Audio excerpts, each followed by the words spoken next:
વિદ્યાર્થી મિત્રો, મારી યુટ્યુબ ચેનલમાં તમારું હાર્દિક સ્વાગત છે. આજે આપણે સમાવેશના હિસાબોની અંદર ઉદાહરણ નંબર 5 જોઈશું. યુનિવર્સિટી કચ્છની અંદર યુનિટ 1 ચેપ્ટર 2 છે. ગુજરાત યુનિવર્સિટીમાં યુનિટ 4 અને ચેપ્ટર 4 છે. આ દાખલો છે પેજ નંબર 109 કચ્છ યુનિવર્સિટીના પુસ્તકમાં અને પેજ નંબર 328 ગુજરાત યુનિવર્સિટીના પુસ્તકમાં આવેલો છે.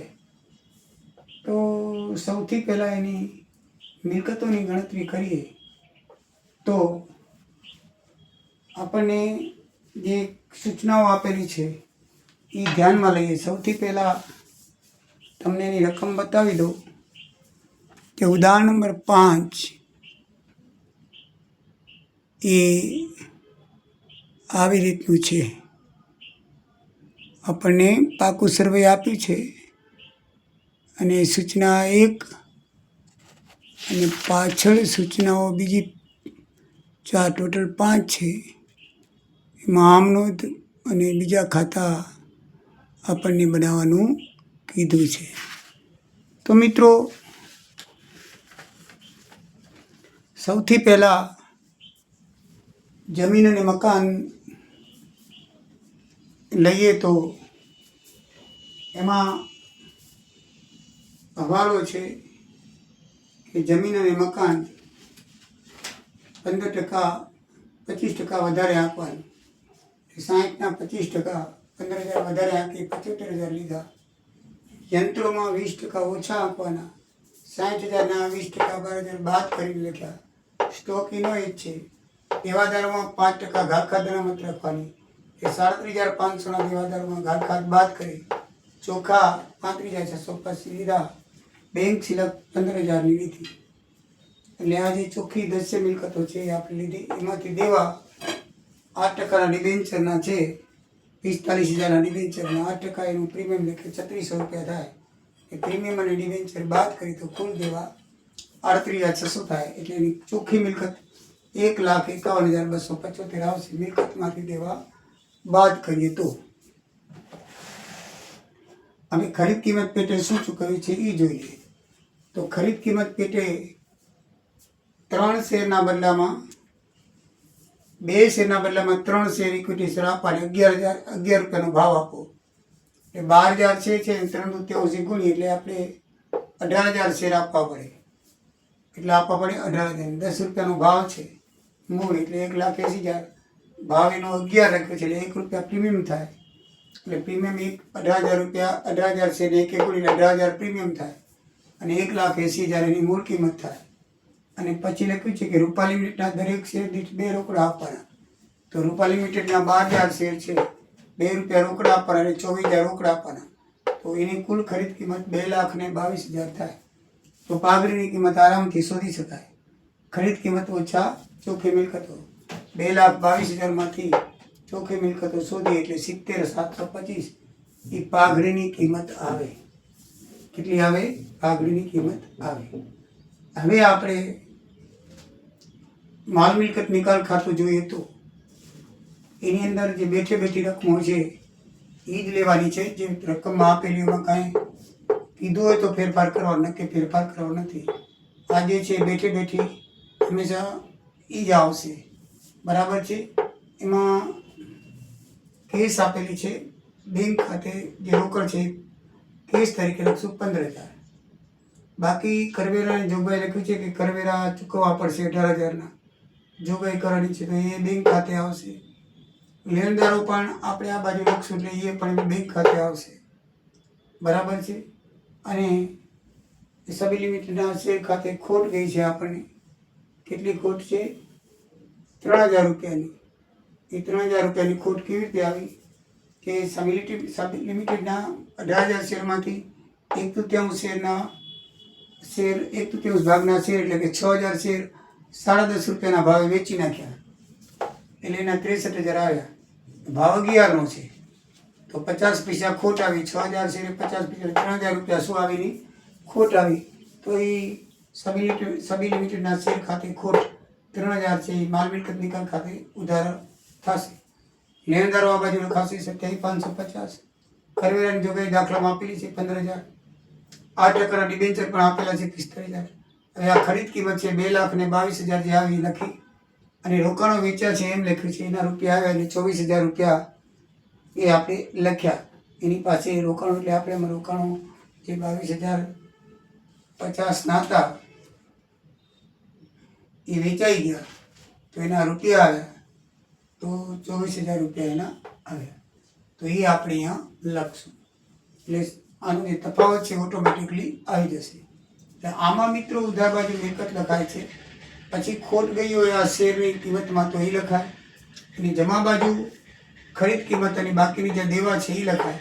તફાવત આ બાજુ આવે તો ખોટ લખવાની, આ બાજુ આવે તો ઇક્વિટી શેર હોલ્ડર ખાતે નફો લખવાનો. 45,000નો નફો થયો. હવે સમી લિમિટેડના શેર કેટલા છે તો એના શેરનું ખાતું આપણે જોઈએ તો સમી લિમિટેડના ટોટલ શેર 10 રૂપિયાનો 1,20,000ના છે. બરાબર છે. 1,20,000ના ઇક્વિટી શેર એની પાસે છે. પછી સામાન્ય અનામત ખાતું છે 18,750. નફા નુકસાન ખાતે છે 13,500. એના બદલામાં આપણે 1,32,000 અને બેંક ખાતે 62,250 એને સબી લિમિટેડના શેર ખાતે 1,32,000 રૂપિયા એ ઇક્વિટી શેર હોલ્ડરને આપણે તરીકે એને આપ્યા. કેટલા આપ્યા? 1,32,000. અહીંયા 1,32,000 રૂપિયા સબી લિમિટેડના ખાતે આપણે એને આપ્યા એ લખશું. 1,32,000 કેવી રીતે આવ્યા તો જોઈએ તો બેંક ખાતે 63,000 રૂપિયા લખેલા છે તો એ 63,000 રૂપિયા જે આપણે આવક આવી શેર વેચ્યા એ 63,000 રૂપિયા સબીના શેર વેચ્યા એના આવ્યા. પછી 3,000ની ખોટ આવી એ ખોટ લખી અને ઇક્વિટી શેર હોલ્ડર ખાતે 1,32,000 રૂપિયા લખ્યા. તો 1,32,000 રૂપિયા ઇક્વિટી શેર હોલ્ડર ખાતે આપણે લખશું. અને સબીના લિમિટેડ ખાતે આ બાજુ 1,98,000 આવ્યા. તો 1,98,000 કયા છે તો 1,80,000ના શેર થયા અને 18,000 રૂપિયા પ્રીમિયમ થયું. એટલે સબીના લિમિટેડ ખાતે 1,98,000 રૂપિયા આવ્યા. તો 1,98,000 રૂપિયા આપણે આપ્યા એટલે એ ઉધાર લખશે. 1,98,000 આપણા ખાતે સબીના ખાતે અને બાકીની તૂટતી રકમ છે ઇક્વિટી શેર હોલ્ડર ખાતે 1,32,000 લખાશે. એ 1,32,000 રૂપિયા ઇક્વિટી શેર હોલ્ડર ખાતે અહીંયા લખશે સબીના લિમિટેડ ખાતે. જે જમા છે તો આ બાજુ આવશે ઉધાર આવશે. અને આ બાજુ 1,20,000 એની મૂડી અનામત શેર મૂડી આપી છે. પાકા સરિયામાં રકમમાં જોશો તો સામાન્ય નફા આપી છે. નફા નુકસાન ખાતું આપ્યું છે અને માલ મિલકત ખાતેથી નફો છે 45,000 આપણે લઈ આવ્યા. જમા બાજુનું ટોટલ કરશું 1,97,250. આ બાજુ ખોટ છે તો 62,250 એ બેંક ખાતે લખાશે. 1,97,250 થઈ જશે. મિત્રો શેરનું ખાતું હોય ત્યારે લખાય ત્યારે ઇક્વિટી શેર હોલ્ડર ખાતે લખાય અને ઇક્વિટી શેર હોલ્ડરનું ખાતું હોય ત્યારે બેંક ખાતે લખાય. બેંકનું ખાતું હોય તમે જોઈએ તો આપણે જે રકમ બંધ કરી દીધી છે મીન્સ કે ચૂકવાની છે એ બધી બેંક ખાતે લઈ જવાશે. કારણ કે આખી કંપનીને સમાવવાની છે તો કરવેરાની જોગવાઈ એ બેંક ખાતે થશે. પછી લેણદારો છે એ પણ બેંક ખાતે થશે. પછી ઇક્વિટી શેર હોલ્ડરો છે રોકડ ચૂકવી એ પણ એ બેંક ખાતે જમા થશે. આ બધા ચૂકવવાના છે. માલ મિલકત લેખન રોકાણોના આવ્યા કેટલી શેર આવી કેટલી રોકડ આવી તો માલ મિલકત ખાતે રોકાણોના 24,000 રૂપિયા. પછી 24,000 રૂપિયા આપણને અહીંયા રોકડા આપણે 12,000 અને 2 રૂપિયા લખી આવ્યા શેર 24,000 રૂપિયા એ થશે. આ રોકાણોના 24,000 વેચ્યા એના સમી લિમિટેડના 24,000 થશે. અને શેર ખાતે 63,000 રૂપિયા જે આપણે રકમ વેચી હતી એ આવ્યા 63,000. એટલે આ બાજુ બેંક ખાતે ઉધારમાં જે રકમ આવી તે અને આ બાજુ જાય તે બેંકમાંથી આપણે દાખલામાં જોઈએ છીએ તો 24,000 આવ્યા રોકાણના એક 24,000 આપણે ખરીદ કિંમત પેટે 12,000 શેર ઉપર 2 રૂપિયા અને એક સબીના લિમિટેડ શેર ખાતે 63,000 રૂપિયા આજે 1/3 ભાગના શેર વેચાય એના આવ્યા. અને આ બાજુ આપણે કઈ કઈ રકમ કોને દીધી તો 18,000 જોગવાઈ ખરીદવાવાળાને આપી, 27,700 લેણદારોને આપું છું અને ઇક્વિટી શેર હોલ્ડરને એ 62,250 આપશું ખૂટતી રકમ. તો મિત્રો આ રીતે એની 4 ખાતા થશે. આ એની ચોખ્ખી મિલકત થશે. ચોખ્ખી મિલકતની અંદર આપણે ખરીદ પેટે આટલી રકમ આપી છે તો ચોખ્ખી મિલકત અને ખરીદ કુલ મિલકત અને દેવાનો તફાવત એ ચોખ્ખી મિલકત આવશે 1,51,275. આપણી ખરીદ કિંમત ખરેખર આટલી થાય છે તો બેનો તફાવત એક પાઘડી ગણાશે તો 70,250 એ પાઘડીની કિંમત લેખાશે. શું લેખાશે? કિંમત લેખાશે. એનું પાકું શરીર દર્શાવવા નથી, નહીંતર એના પાકા શરીરમાં આવે. હવે એ આપણે આમનોંધની અંદર લખવી પડશે.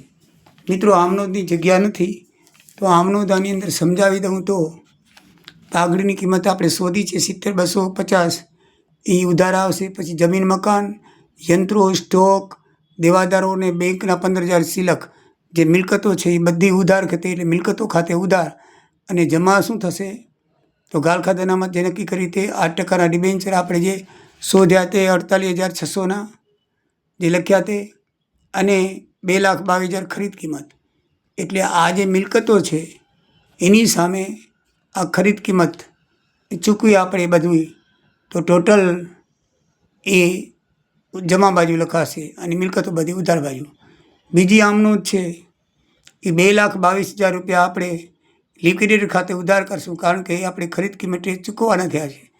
તો ખરીદ કિંમત પેટે આપણે શું શું આપી તો લખ્યું છે 1,80,000 શેર 18,000 પ્રીમિયમ અને 24,000 રોકડા એ 2,22,000 આપશું એટલે બે બાજુ સરભર થઈ જશે. આ બંને બાજુ સરભર થઈ જશે. પછી આપણે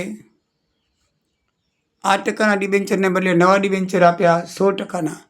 તો એમાં જે 8% ડિબેન્ચરની મૂળ કિંમત 48,600 એનું વટાવ 5400 થાય એટલે ટોટલ આપણે 54,000 ડિબેન્ચર આપ્યા એની ગણતરી આપણે નીચે છેલ્લે દર્શાવી છે ગણતરીમાં એ તમને બતાવ્યું મેં.